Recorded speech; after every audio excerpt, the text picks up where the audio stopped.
Good morning. Good morning. Welcome to episode 14th of The Well, Part 2. We've been having some technical difficulties today. Yes, we have. Yes, so we've had It's Monday.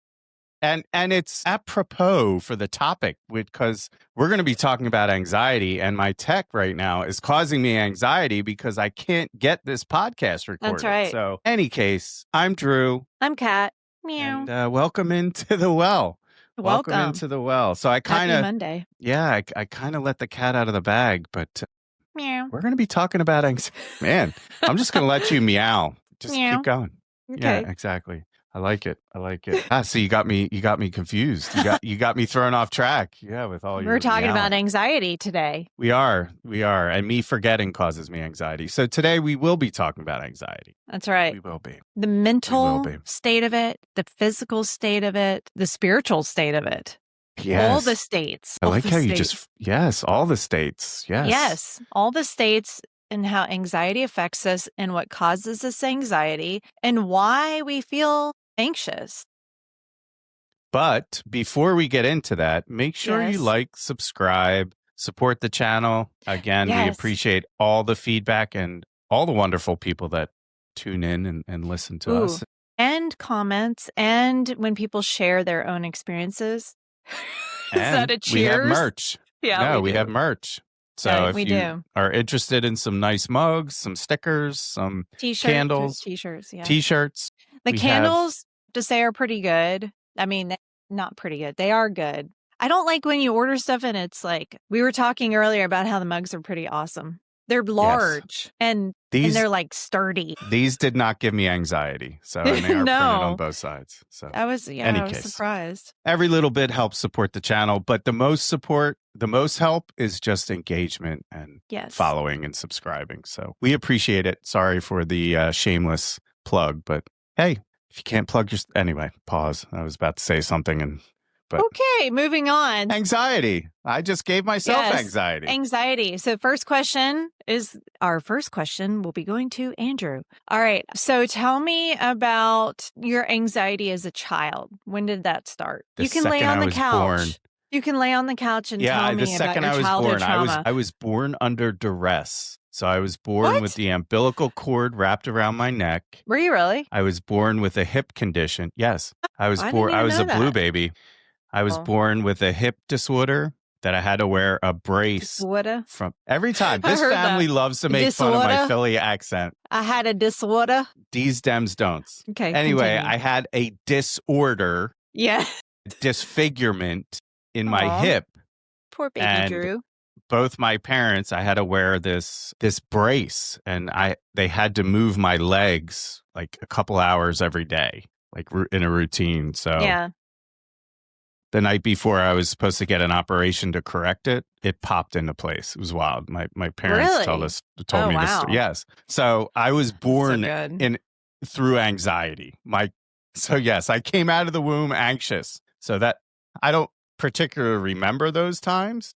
Okay, we got to talk about what you remember. I remember being forced to sit on the toilet by the home health aide that we had because after my sister was born, my mom had scoliosis real bad, so she had reconstructive back surgery, which moved her anatomy all around. So her doctors highly recommended that she never bear children, like life-threatening kind of childbirth. And my brother was the only one that came out kind of easier than my sister and I. My sister was also a very high risk pregnancy and did not. My mom was very, very ill and very, very. It was a rough delivery. So we had a home health aide, and the home health aide. I don't remember why she was doing it, but was potty training me, and we just had a standoff. Like I was not giving in to her demands, and I was a stubborn child. Still am a stubborn man, but can't tell Drew what to do. I can be told what to do. No, you can. You're not. It just may not go quietly. But yes, it was, and she was verbally and physically. Her bedside manner was not good. So yeah. And back then, it's funny. I never told my parents, or if I did, I think I did tell my mom, and I think she got rid of that woman. But it's funny. You're like fearful to tell them about those things. So I don't know if it's fear or if it's you just don't think to tell them as a kid. I feel like children internalize a lot of things, and I feel like they just don't know that they should say something. But that's just my opinion. And here's Yes. to build on that. Sorry, I agree with what you said, but my mom growing up, this is where anxiety, like, told me never to use a public restroom because I could get sick. Oh yeah. And even still, like it's anxiety for you. Yeah, to this day, using a public restroom gives me great anxiety. Intense. It's so intense. So it's weird because I grew up with this fiction that, you're going to get sick, something's going to happen to you. And I don't know, I get anxiety using, like, if I have to stop, like if we're on a road trip and I have to stop to go to the restroom, like I get anxiety, which is silly. Like logically, if you take the emotion out of it, anxiety is all emotion, I think. You take the emotion out of it. It's like, okay, if you need to stop to go to the restroom, you're going to go to the restroom. Why do you have anxiety about going into a restroom? And hardly half the time there's nobody in there. It's not like I'm stopping at Buc-ee's, which shout out does to give Buc-ee's me for the cleanest restrooms ever. Yeah, true. Yeah. I mean, I love Buc-ee's, but it's always packed. So it does give me anxiety, but it's worth it. Going to Buc-ee's. Yes. Beaver nuggets. So for beaver nuggets. I'm distracted now. I'm thinking about Buc-ee's. Food. Yo, You're thinking Buc-ee's about food. has the best candied jalapenos. And the cinnamon, is it pecans? Yeah, I like those. Okay, so for me, my anxiety, I don't remember having a lot of anxiety. There's actually two different scenarios. One was my dad had ordered a huge piece of glass. It was a whole new glass window. We had this huge square glass window in the breakfast area of our house, and it needed to be replaced. And so he had, ordered it, and it was sitting in the backyard. In our backyard, at the back fence was like a metal fence that was covered in green vines. And so he had the person lean it against this huge piece of glass, probably it was big, 4 or 5 feet tall and just about that size wide. And he had the person lean it against the back fence. I don't know if the person was installing it that day or what. I don't remember any of the context around it. All I remember was being outside. I think it was like 5 or 6, being outside playing in our backyard. And for some reason, I went over there to the glass and I accidentally tipped it over and it broke. It shattered. And all I remember is running inside. And I remember I passed my mom coming in and I ran up to my room and I hid in the corner of my room. And my dad wasn't like a mean person, so I don't know why I thought that it was such a bad thing, probably because they told me not to touch it. So I ran upstairs, hid in my room. So they gave you an invite telling you not to touch exactly. It's like an invite. Don't touch that. My mom actually used to tell me all the time. She's like, we would tell you, it's like reverse psychology with you. We would tell you not to do something and you would do it. So we would tell you not to do it. And that way you wouldn't do it. And so my dad didn't do anything. He came up and was like, I told you not to touch that. And now looking back, I'm like, I'm sure that was a very expensive piece of glass. So I'm sure, he was upset. But that was the first time, I think, looking back, I had anxiety. Then I also had anxiety through middle school because I was a very overweight kid. I was like 200 pounds and I was always so concerned about how I looked. Did I fit in my clothes? Did I look good? Was my hair frizzy? Middle school was quite awful. I hated middle school. Or not hated. Yeah, it was just really hard. But to my point earlier, anxiety comes from other people giving you anxiety. It does. And it's funny you brought up your dad. So I have a similar story. I think I was pretty young. My parents hadn't gotten divorced yet. And I was probably like 7. I was taking out the trash. Uh-huh. And we had a 2-car garage, and 2 of the cars, my dad's car was like his baby. Don't look at it. Don't stand near it. Right. Uh-huh. Don't even breathe around it. Right. And I was taking out the trash, and we're little kids. of course, we're not doing things, we're not thinking, right? So I kind of, it's a big trash bag. I was a little kid and I kind of swung it and I cracked his headlight on gosh. that did not end well. So this is why I suffer from PTSD. Like clinically, I have been diagnosed with PTSD from a lot of, interesting growth growing up. But yes, so I think it's interesting. And I used to read books about this when I had my daughter, like how you interact around young children or infants, even when they're in the womb, can create whether they're anxious or not. There's a lot of research around that. Yes. So I always found it interesting. Like if you're constantly in that pressure cooker, I feel like you're more anxious, but you're conditioned. It builds an armor to some. It did for me to be able to deal with a lot of hard situations in life because you grew up in stressful situations. So it almost normalizes it, which is terrible. It's a terrible, terrible thing to get used to. So it is. Sorry, I went off on a tangent there. No, I mean, that leads into like physical things. So when you feel anxious, or like when you felt anxious as a child versus now, what do you feel physically? And does the anxiety happen all at once, or does it creep in slowly? Do you even realize it? Okay. Yeah, it's all at once. And I need to distance myself from it. If it's something that impacts me directly, I have to distance myself with it. But it depends. What does that mean? Well, like I want it to go away. I want to ignore it. Let's just say, I'll give a silly example. I have to cancel a doctor's appointment. It gives me anxiety. So I want to put it off until I know I absolutely have to do it.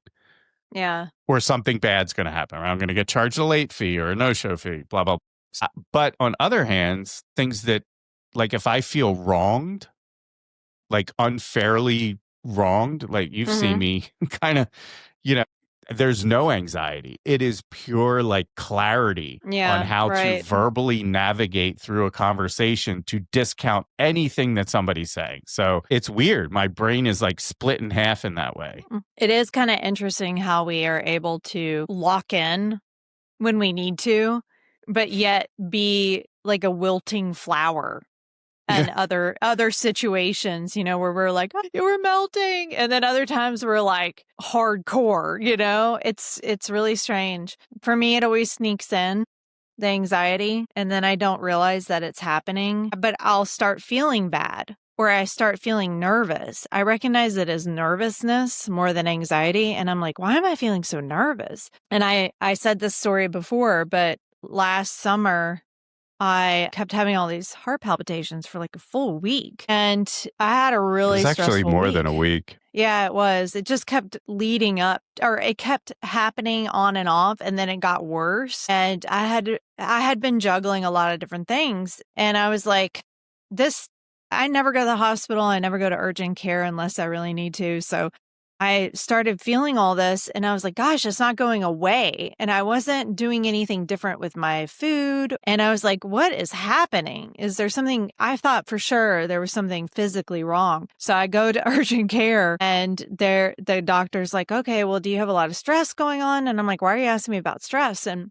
I was like, no, something physically is wrong, And so he runs all these tests and he comes back and he's like, you just have anxiety.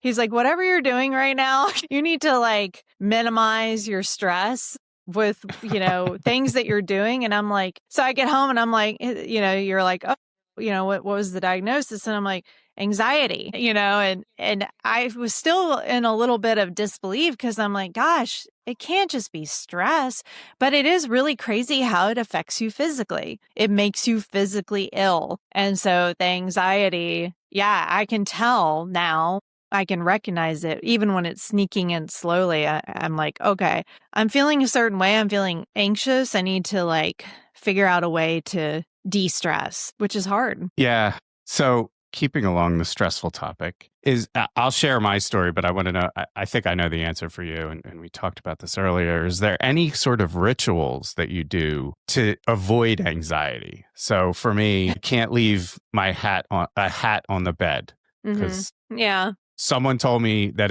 it was bad luck, and that stuck in my head. Similar to my mom telling me, don't use public restrooms or you'll get sick. Also, leaving keys on the counter, like car keys, bad luck. So and I tell never people do that. Why, so they know. Like what says the you'll lose all your is. money. You'll lose all your money. And the other thing, which is completely illogical, which no one ever told me, was if I fill up at the gas station, I need the price to end in a 5 or a 0. So it's either $35 or $35.05 or $35.35. So it has to end on a 5 or a 0. I don't know why. No clue. It makes absolutely no sense. But actually, if I do, hold on. Sorry, if I don't do that, if I don't do that, I get so anxious. It's sitting in my brain. I'll put the hat on the bed and I'll walk away. And I hear it screaming at me. Something bad's going to happen. Why'd you do that? You got to take this off the bed. Hurry, hurry, hurry, hurry. And literally, it gets so loud in my brain. I'm like, I got to take that hat off the bed because it's going to drive me nuts. It's terrible. It makes no sense. It drives me crazy because I'm like, okay, well, I'm just going to leave the hat on the bed. My brain won't let me do it. Literally, it won't let me do it. It will not let me do it. I could leave the house with the hat on the bed and it'll consume my whole day. Like I won't be able to run away from that thought. So it's terrible. Do you have anything like that? Yes, I do. I have lots of things. I mentioned this earlier or before. I get social anxiety sometimes. And I went to breakfast with some friends, and one of my friends was like, wow, I never would have thought that because you're so outgoing and social. And I was like, yeah, well, sometimes I get so much anxiety about going out. I feel paralyzed. And it's really hard for me to explain to people, in the I have a few friends that totally relate and can understand. So I can say, hey, we had plans to go to dinner, but I'm feeling super anxious. And they're like, say no more, totally get it. And so I have days where it takes everything for me to just get out of the bed and go do something, like even going to the gym. So I just get anxiety about having people around me. I don't know what it is, but I have anxiety about that. Or I'll have anxiety about getting things done. This is why I'm so OCD. Most people that know me know I have lists. I have to-dos. I love to go through my lists, and it gives me great anxiety if I don't complete something. And, now there are days where I'm like, I don't need to work from a list, and I throw the list away, but sometimes that's not true. Some days I hush. Some days I don't. I'm like, I'm not doing the list today. I do give myself a break, but it's rare. Yeah, I think maybe once a year. I've seen this anxiety with Kathryn, and it's amazing to watch her stress out over checking boxes on the list. But it's all, we all have our stressors, but it's hard to watch, because literally these things are not like, I don't want to say they're not important, but they're not critical to get done.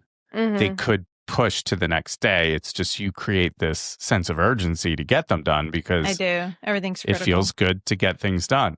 But it's hard. It's hard to watch. And sometimes at night, we'll be winding down and we have some of our we're going to tease a little bit of a new segment maybe of the podcast from bed. Because we have our most rich conversations after 8 o'clock and just kind of ramping down for the evening. It's really bizarre. Yeah, we're gonna have to open up the kimono we'll have to for that share one. The kimono. But so it's difficult to kind of. I lost my track of thought. It's all right. Yeah. Anyway, talking about my OCD to watch me at night. Yeah, just it's hard to see you stress out that you didn't complete everything on your list and just because I do. I'm like, at the end of the day, I'm like, gosh, I feel like I only got like 1 or 2 things done, and I'm like, oh, I gotta ramp it back up tomorrow and da da da. Yeah. Anyway, vicious cycle. Vicious cycle. Yeah. You also mentioned anxiety about like catastrophizing certain things. So like when you're driving and then all of a sudden you think, well, what if my car flew off the highway into the ditch? It's so random. But I think like that too. It's weird though, because it's never happened. Right. Start to stress out thinking, well, how are my tires sticking to the road? If I'm going 100 miles an hour around a curve, how are my tires going to stick to the road? It's a weird thought. So, I mean, I've Were been you on going 100 miles an hour? no, never. I never speed. Only on a racetrack, which I've never crashed on the racetrack either. So, knock on wood. People are going to laugh at me when I say this, especially people that love amusement parks. I had horrendous anxiety on Guardians of the Galaxy ride and Tron ride. And there was another one. Was it the roller coaster mountain? It was the rock and roller coaster. Yeah, Space and then there was Mountain. another one. Space Mountain. I literally thought during that, I kept my eyes closed the entire ride for all of them. I literally thought I was going to be decapitated. I kept imagining my head, especially in Guardians of the Galaxy. If anybody's ever ridden that, it's Best in the ride. So good. It's in the dark and you feel like you're on a roller coaster that's going like left, right, up, down, all over the place. I think you're confusing that with something different. No, Guardians of the Galaxy is the one that turns backwards. Yeah, you're right. You're right. Sorry, okay. my bad. And the entire ride, I'm like, what if some piece of metal from the structure fell down? And as I'm like riding past it, I hit my head and I get decapitated. Like, I don't know what my obsession was with decapitation. Even on the Tron ride, I'm like, if you've ever been on the Tron ride, it's like you're sitting on a bike, and but it's not like you're sitting up. You're like leaned over, like hugging. Like on a crotch rocket. Yes. It's like riding but even a crotch worse. Rocket. And I'm like. Well, it's like the movie. I don't, if anyone's, it's how they lay on the bike in the movie. Like you're laying on it. It was so, amazing. I don't think I've ever freaked out as much as I ever have in my entire life. Been scared for my life. You were such a good sport that week. I got really ill. But, it's crazy because I'm like, I wonder if I, like 20 years ago, would I have thought that? Probably not as bad, but I feel like I totally catastrophized that whole thing. Well, and it's interesting. I was so afraid to tell people because I was like, they're going to think I'm nuts. No. You're going to think I'm like such a wuss. There's lots of people that don't like rides. I mean, growing up, my parents took us to like Six Flags, and I'll never forget, like my dad didn't like roller coasters, but mom loved roller coasters, which was bizarre. Yeah. She was the thrill seeker, but she took me on all these rides, me and my brother. My brother, my goodness, couldn't handle it. Deathly afraid. Yeah. And was he afraid of heights? I don't think so. Oh, okay. I don't think so. But it was the runaway train that ended him. That was the final straw. That was the final boss, and he lost. So, but me, I love roller coasters. Absolutely love them. That thrill, that just right, life or death could happen in a moment. So surprised that like you and Travis loved it, and I was even surprised like Becca was totally fine. Like she does not like heights. So, and same, I don't like heights either. But man, she was just like so easygoing on all those. I was shocked. Yeah, I was the one, and I've never ridden roller coasters before. So I was like, I couldn't believe how deathly afraid I was. I was like, get me out of this thing. We didn't really introduce you slowly. Yeah, the first ride was Tron. I think we kind of took for granted that you're just going to love it. Right. And like I said, you were a good sport. You even did the zip line like we talked about in the other episodes. In Las Vegas, which, if you're afraid of heights, that's a high situation and flying over the crowd. So weirdly, I had fun. I didn't have as much anxiety on that one. And then I'll also tell you the avatar, the virtual avatar it's the ride where you're flying through the air virtually. I got freaked out by that, and I kept having to tell myself through the entire time. I was like, just remember, your body is actually on the ground. You're not flying through the air. And that was the only saving grace for me. So yeah, I got anxiety from that. But yeah, it's crazy the how your emotions just go insane. And then I got really ill, my stomach was like awful. I got so nauseous after those rides. And I'm not a nauseous kind of person. Anxiety can affect you physically. For sure. Absolutely. I mean, your heart palpitations are a prime example of that. So yes. absolutely can. So yeah, I mean, and we live in feels like anxious times. You were talking about it earlier. I really get anxious going out in public. I'm just not an extroverted person. Shocking, right? But I am much more introverted and I don't like being out in public. So it's hard for me. I got to really force myself. We talk about this when we're out, we're fine. Like once we're out, it's weird. It's going from the house to the outside world. It's like that transition is for some reason stressful, but I don't know if it's because you have to drive far to get somewhere or you have to deal with a lot of people on your way there. I think it's the public. I think it's just dealing with people. But so, once I hate to say, I'm okay. I wish I had a transporter. Yeah, I know, right? You could be do awesome. the bewitched. Just be kind of blink your eyes and wiggle your nose. I do think about that. Anxiety over DoorDash. Okay. Even before there were like stories in the news, I don't know if everybody saw this, but there was like some video of some woman that like sprayed something on someone's food when she delivered it. But even before that came out, I was like, I would always think how easy it would be for someone from DoorDash who's bringing you your food you're about to consume to do something to your food or eat your fries or, like whatever. So even though I use DoorDash, I still have like anxiety. So the fact that people aren't getting ill from DoorDash deliveries it gives me hope in humanity, like it wow, really does.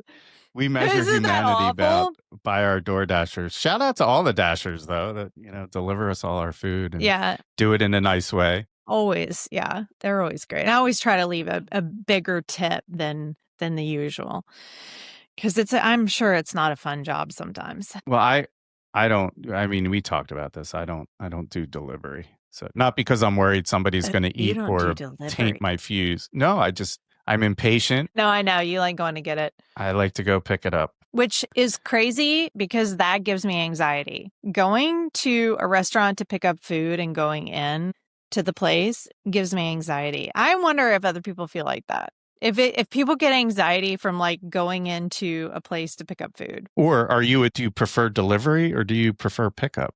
Curious. Okay, I have another question. So speaking of anxiety, do you get anxiety talking to people on the phone? Like, would you much prefer to text as opposed to take a phone call? You already knew the answer to that. Everyone that knows me knows that I hate. What is it about the phone talking to someone? Like, because I do too. I get anxiety, but I have a friend who's like, oh, I much prefer to be on the phone than text. And I want to be the person that loves to talk on the phone.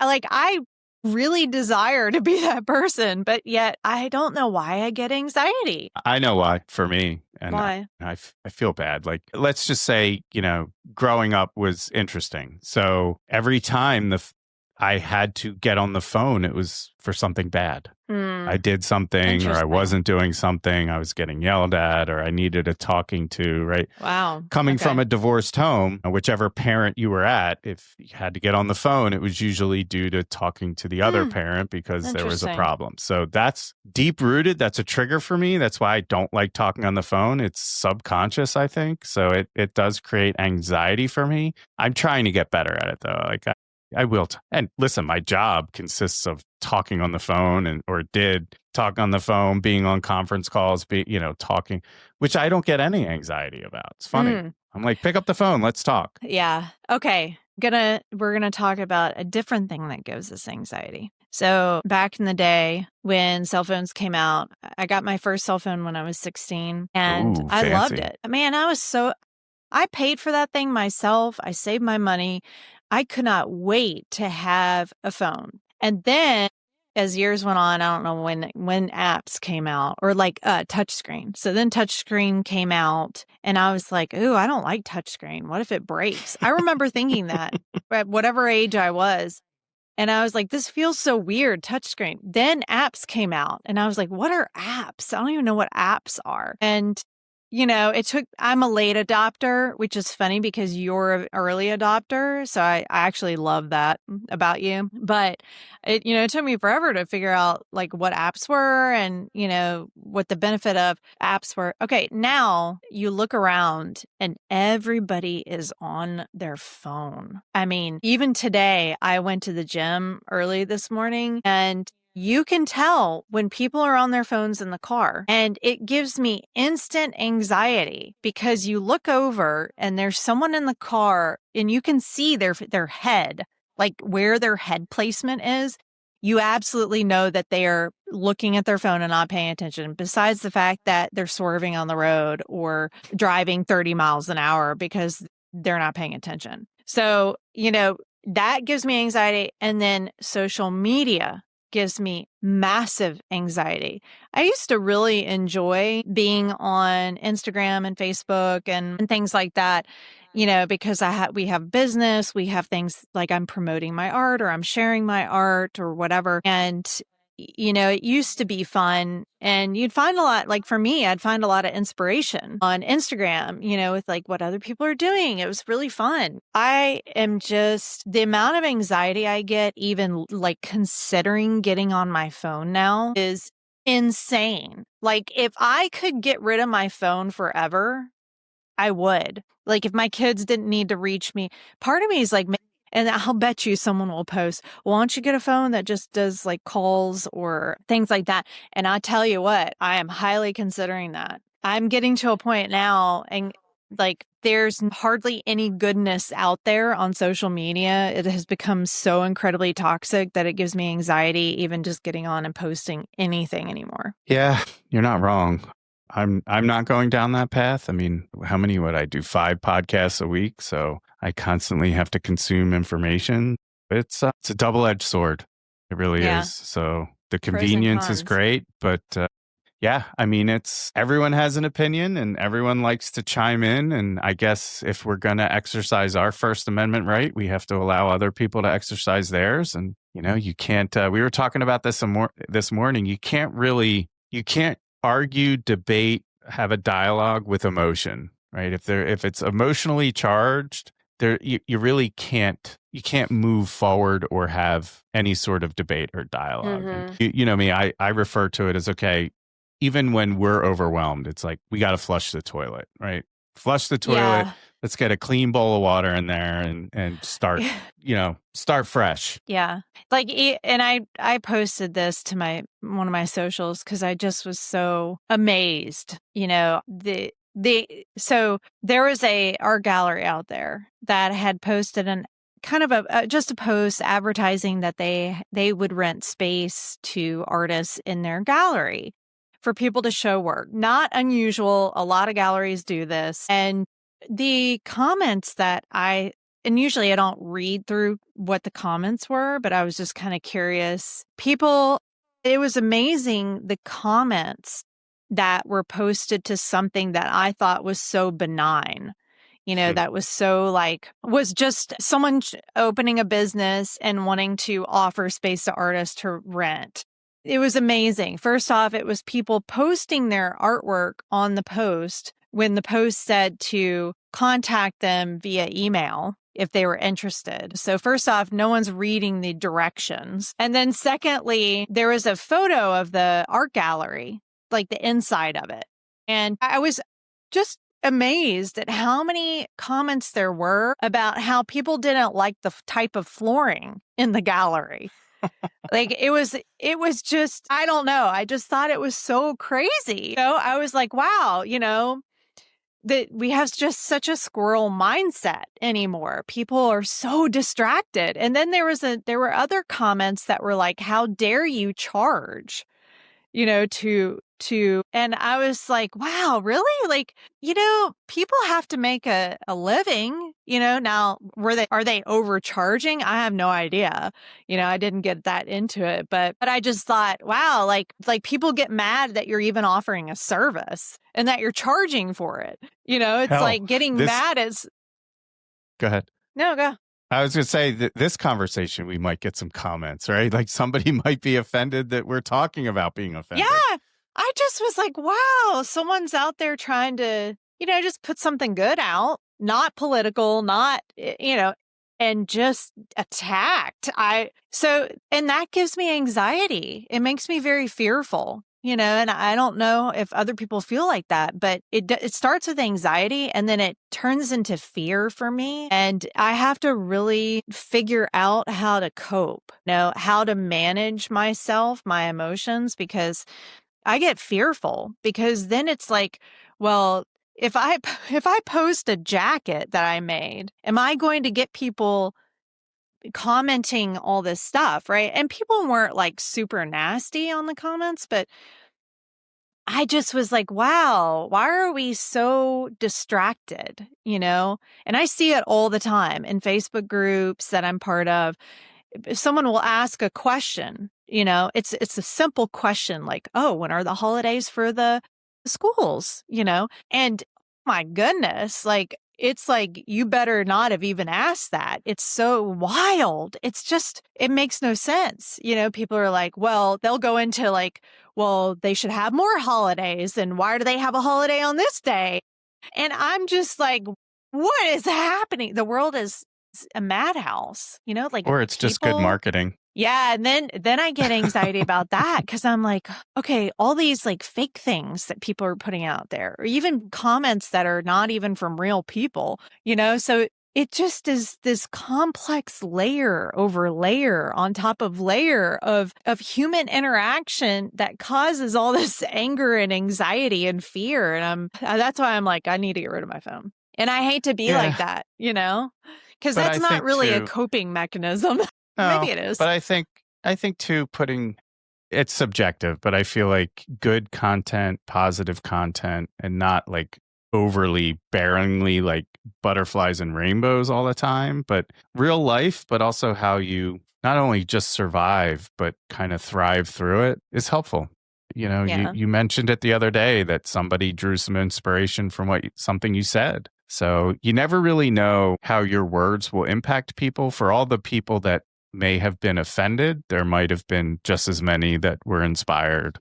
I think that helps diffuse the anxiety, because I get beat up in comments quite a bit, especially if I, talk about a sneaker in a certain way that offends somebody. I mean, it's silly, right? It's a sneaker. So it's a shoe. Some people, but it's important to some people. I get it. Yeah. So I try to be respectful, but we're all entitled to an opinion. And I'm not debating that fact. The anxiety isn't around people sharing their opinions or sharing how they feel. It's it's how they say it. I think your words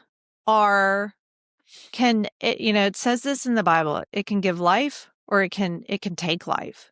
It's either life or death. The words that you say either build people up or it tears them down. So I think we all have to decide, are we people who build others up, or do we tear people down? And there are people out there that purposefully want to tear others down. That's the goal.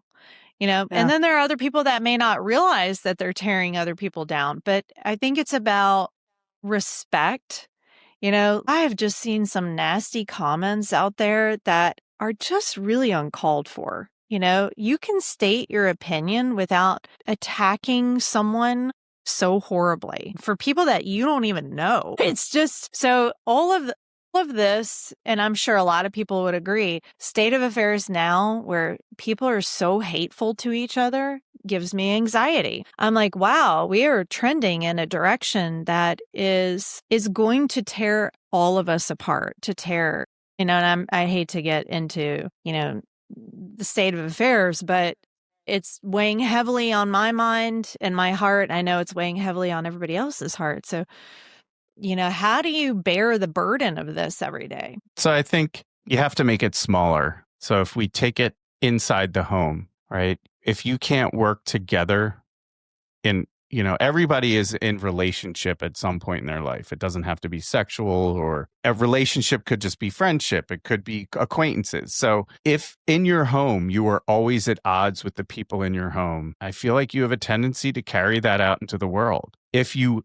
try to find balance and harmony in your home, and that's important to you, you'll continue to seek that out in the world as well. So I think start small, right? And I think there's certain instances where people do want to divide. It supports something that they believe in. It's a difficult conversation, and I feel we're not able to have those conversations just due to too much emotionally charged information. Like, hey, I saw this, you're wrong, I'm right. Proving me wrong doesn't make you more right.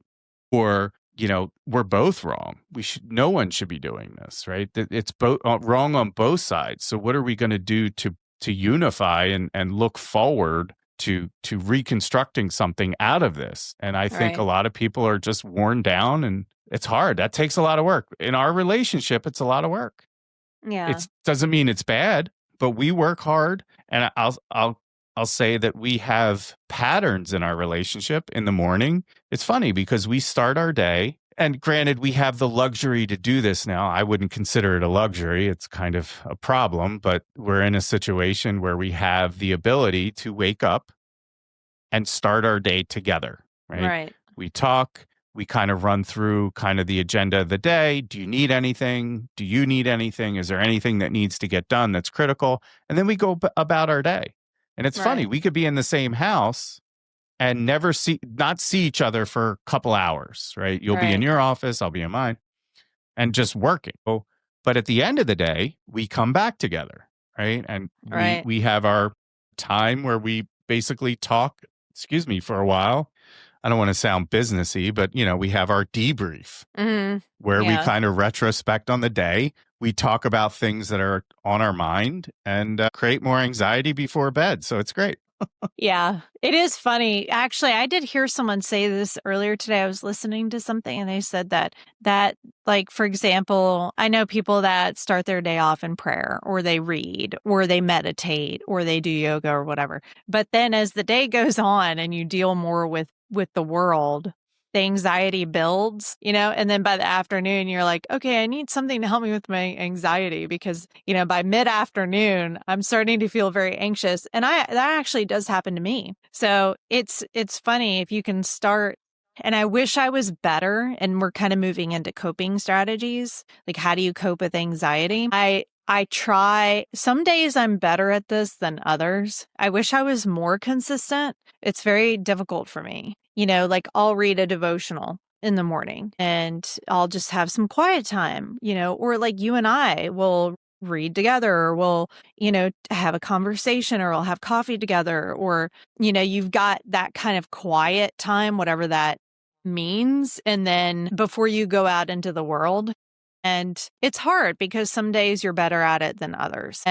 But it is a good way to cope and try to alleviate some of the anxiety that you're feeling.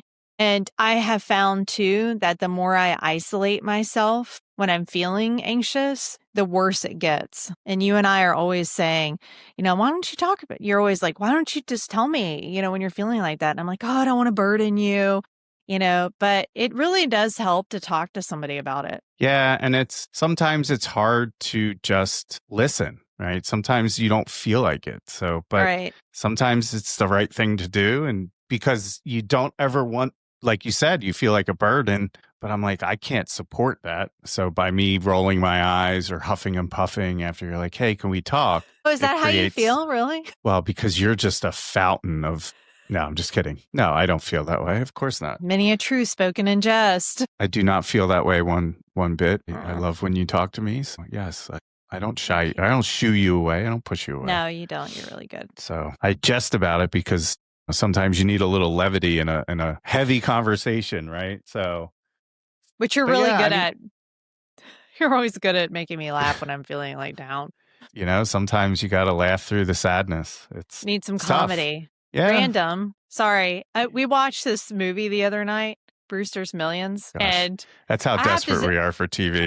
It was weird. So we were talking to my parents the other day. It was the day before. And for some reason you brought up Brewster's Millions in the conversation. We were talking about something. No, your dad comedy. He was talking about a movie. He couldn't remember the name. And he was talking about Richard Pryor. And I was like, because he was describing it. And I was like, Oh, I think you're yeah. talking about Brewster's Millions. And I was like, where did that come out of my brain? I was like, my Yeah, goodness, and I I had haven't thought never about even that. seen it. Random, the next night, or was it that night or the Same next night. night? Same night, literally turned on the TV, opened the guide, and boom, Brewster's Millions. It was so bizarre because we literally almost every night were on looking at the guide, and that movie has never ever been on, and it was just bizarre. And I kind of looked at Andrew and I was like, okay, this is really bizarre. It's like Siri listening or the lady in the box, like always this listening. is weird. Well, on that same tangent, you may not remember this. Do you remember having to look through the TV guide, the paper, Yes, I to do. find what you were going to want? Okay. Yeah. And you used to circle how you had it? to find it. Yeah. And you'd have to remember when. Yeah, I remember that. But the reason I was bringing that up is because I feel like earlier in our years, there were a lot of movies that were very huge comedy era, lots of comedians, lots of comedy movies. The genre was just popping with comedy, and it's really hard to find a good comedy anymore. Everything's a drama or a thriller or something bloody. I mean, maybe that's just my perspective, but everything is like death and gore or like murders or, it's hard to find. And if people have a good comedy they could suggest that's like not Psycho, then please do share some of your favorite comedies. I find, speaking of anxiety, with watching stuff, I have to go back to some of the old stuff that I used to watch. Yeah, there's we don't a have the same comfort in it. taste. Yeah, we don't have the same taste in what we view. You love all the blood and guts and gore. Depends. I love the psycho stuff. I love the documentaries around That's why you have anxiety. dangerous people. I do. I find it incredibly fascinating. Which is weird because that doesn't give you anxiety, does it? It does. Of course. I mean, I'm like, holy cow, this person really existed. And there's that type of evil in the world that's real. I wish it was fake, right? I wish that was never real. So I find it incredibly interesting to watch that stuff. I love learning about people and how their brains work and what makes them tick or what makes them believe in certain things. So I'm always very curious about how people's brains think and function. So speaking of, yes, you finish that thought. No, I'm finished. Well, I'll finish the thought. So that's also why I love watching. Shout out to mom because she's at fault for this, but I love watching court TV, real court cases being litigated and well, not just that, but literal court cases being litigated and watching testimony and how lawyers argue the points. I don't know what it is. I'm fascinated by the wordplay. I love a good dialogue that actually has intellect and tact, and the way that you can eloquently put somebody down in a way to discount their words is always fascinating to me. And on the positive as well, right? How can you weave a positive out of a negative? So yeah, you like how people's brains think. This is why I think you would have been a good engineer. But so I have a question for you. Have you had days where have you had a day where you just feel calm? You had a nice day? Yeah. I mean, I never used to feel that way. And you have provided peace for me in many of those instances. I wasn't, what would be the opposite of that? I wasn't responding to that for that reason. That's truly the way I feel. You would ask anybody in my past, they would not say I was a very peaceful person. I think, yes, you have, and with age, I feel like I've calmed down, but also, it's interesting for me. Something that gave me a lot of anxiety was being myself, if that makes sense. Yeah. So truly showing up authentic, and you kind of opened up the door for me to be able to do that without feeling judged, ridiculed, or it's not like I'm dressing in a Barbie costume every day, or dressing up as a squirrel or something. Not that there would be anything wrong with it, but even if I did, I wouldn't feel judged. So I feel like that has provided me a lot of peace to truly be myself out in public, like out in the open, without permission. Can I tell that story of, well, actually I have 2 stories, random, while we're on it. When we went for like a team outing to Top Golf, like when I first met you and you were like, I'm not going to golf. Like, I'm not going to hit the ball in front of everybody. And I was like, why? And you're like, I'm not going to let everybody make fun of me if I, whatever, miss it or, and you got up there and you did it. You did. You hit the ball. And it's it is, I mean, that gives you anxiety. It gives me anxiety, but no one made fun of you. Actually, I was the worst one. I kept hitting it into the net. But what's so bizarre about that is what? I get anxiety doing that. It's probably one of the reasons I was so bad at golf was for the reason I couldn't stand people watching me because it made me nervous. You're right. Yet I could stand in front of, for example, when I was at a client, there was, over 1,000 people in the room. I commanded that stage. I had no anxiety standing in front of all of those people. And, I hate to use the word command, but, commanding the room to move in the direction it needed to move in.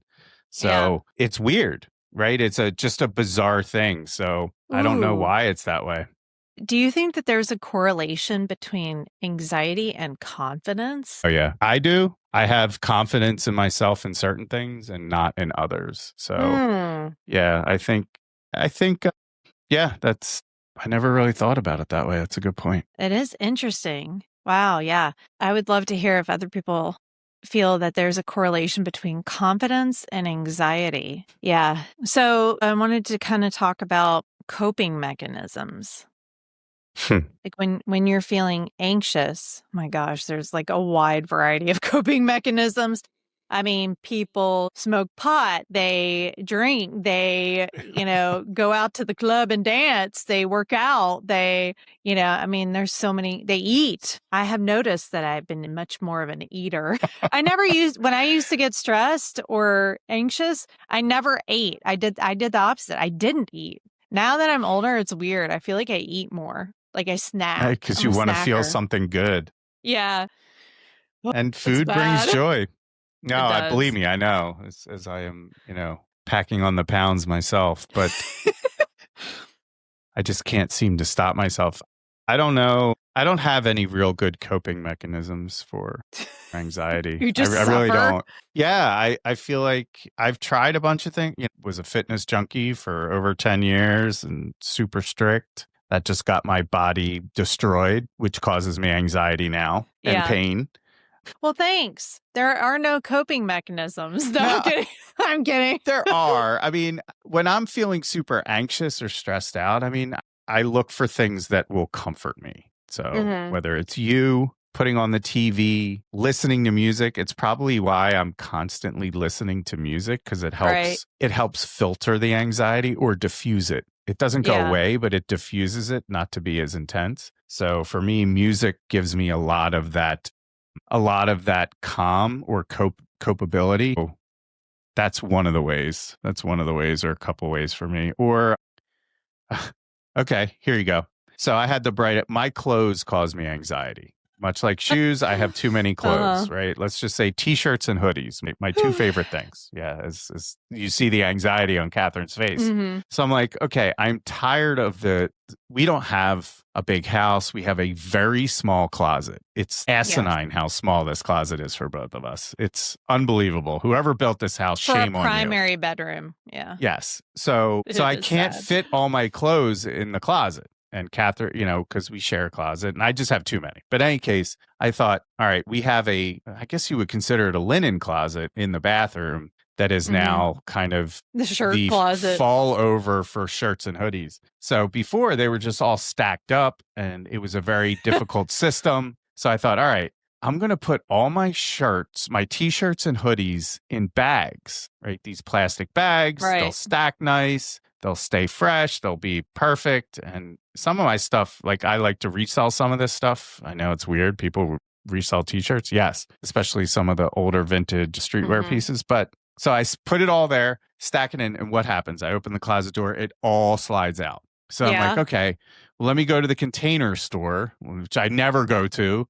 Let me see if I can find something that will help keep them smushed together. Yeah. So I get these dividers and they work for the t-shirts. So I'm like, okay, well, now I got to work on my hoodies. So I put all my hoodies in bags and I stack them up on the shelf and I open the door and they all come tumbling down, avalanche of hoodies. So I stack them up again and I'm like, hey, can you help me? Kathryn comes in. She's handing me the hoodies. I'm like, all right, it's going to stay. Push them back, open the door, all fall down again. Put them up, all fall down. I'm like, this is ridiculous. I just got to take them out of the bags. But I was like, I don't feel like taking them out of the bags. So I end up buying these, like, I don't know, containers. Stackable shelves. Yeah, but you can only fit like 2 hoodies in there. So I probably have 60 hoodies in the closet. So it didn't really solve the problem, but it did make it less of falling down. So what my point in falling this is, down, like the movie. If you haven't seen it, you should see it. Yes. Parts of it put are a fun.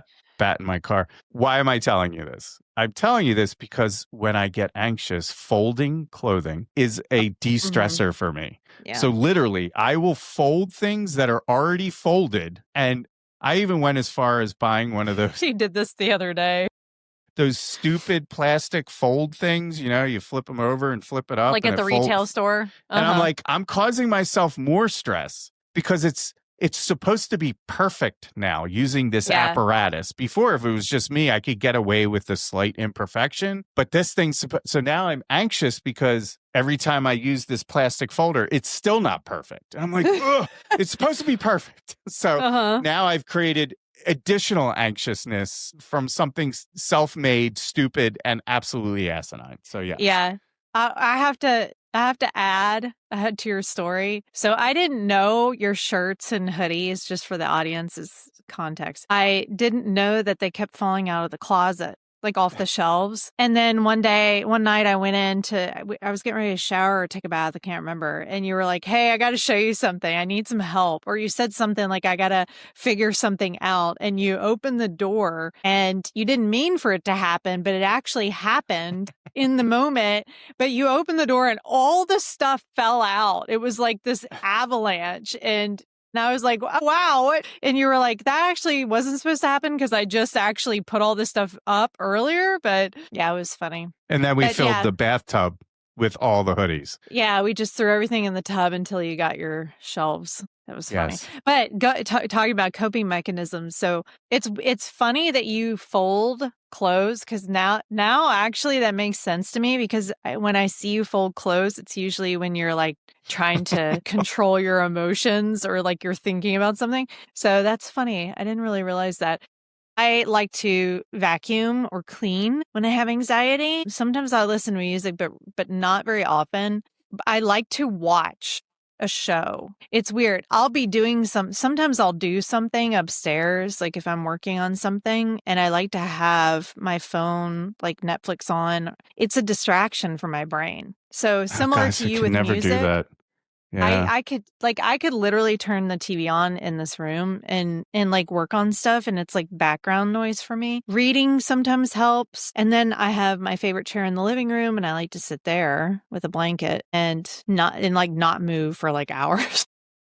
Yeah, and sometimes like I like to sit outside. Spot. Yeah, I like to sit outside sometimes. If it of course in the winter, not in the summer and tide. And I hate being outside in the summer here. Literally, it's to me the summer is the worst time of year here. But just because I hate the heat. But yes, sometimes I like to sit outside in the cooler weather and just kind of take in the fresh air. And you know me, I love silly like this, but I love all the animals running around and all the seeing the wildlife. And you, so I wish the squirrels. Yeah, I wish they would come visit. I want a squirrel friend. So glad you don't. Fun. I know. Kathryn hates squirrels, for the record.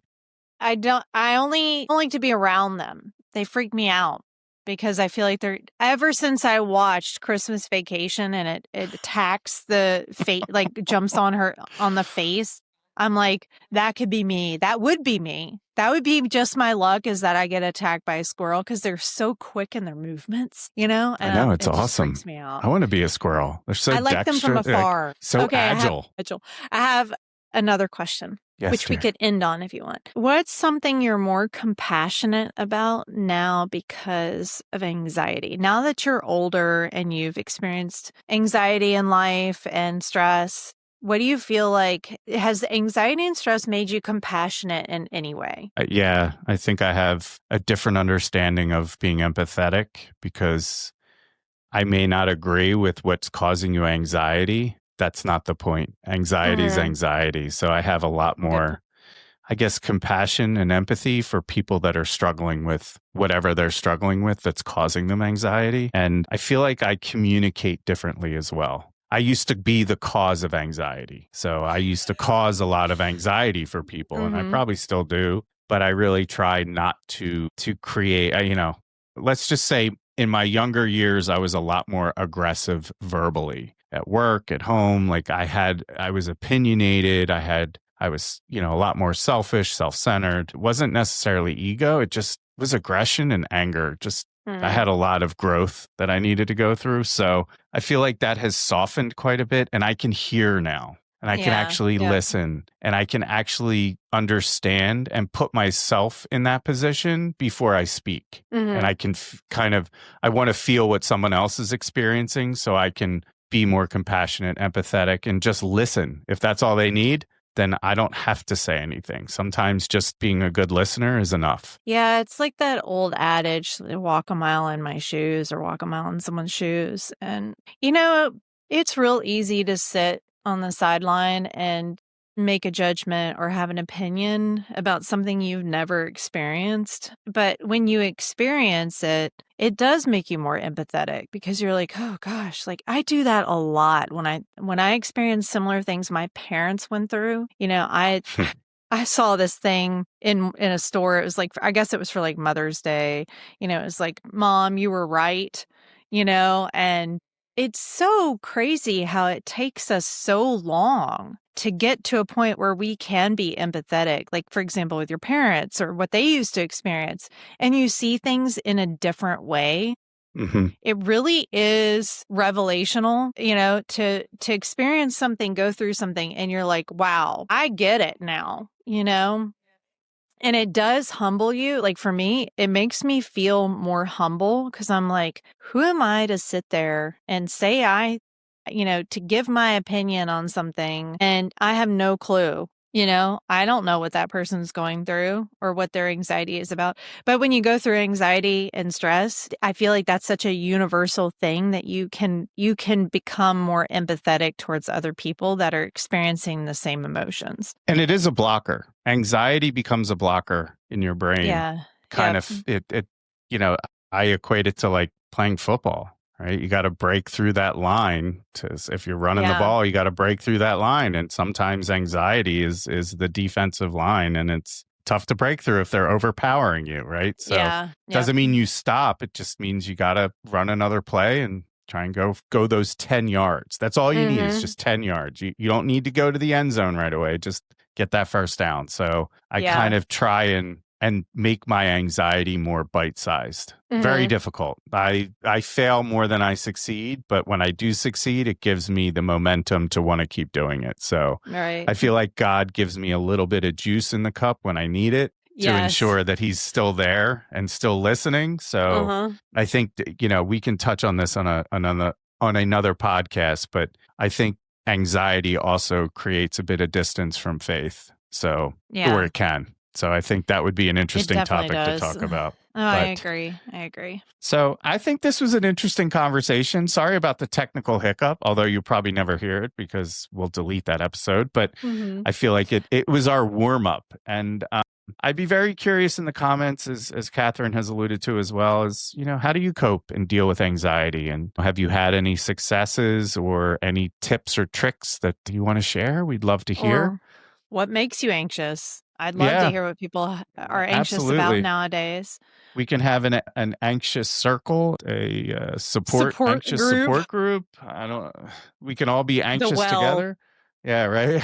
my Gather my by the hair didn't. well, the anxious My hair people. just didn't naturally turn white. So, this is a lot of years of stress. But in any case, yes, that's episode 14 in the books. We appreciate you. We will be at Podfest this week. We are very excited. So if you're going to be in Orlando at Podfest, make sure you seek us out. We're not hard to miss. So we're excited for that, to continue to hone in on this podcasting craft. And again, thank you for all the support. Like, subscribe, follow, all the things on all the platforms. And we'll wrap this one up in the books. That's another episode of The Well. I'm Drew. And I'm Kat. You all have a great week. Thanks for joining us. Thank you. Thanks. Bye. Bye.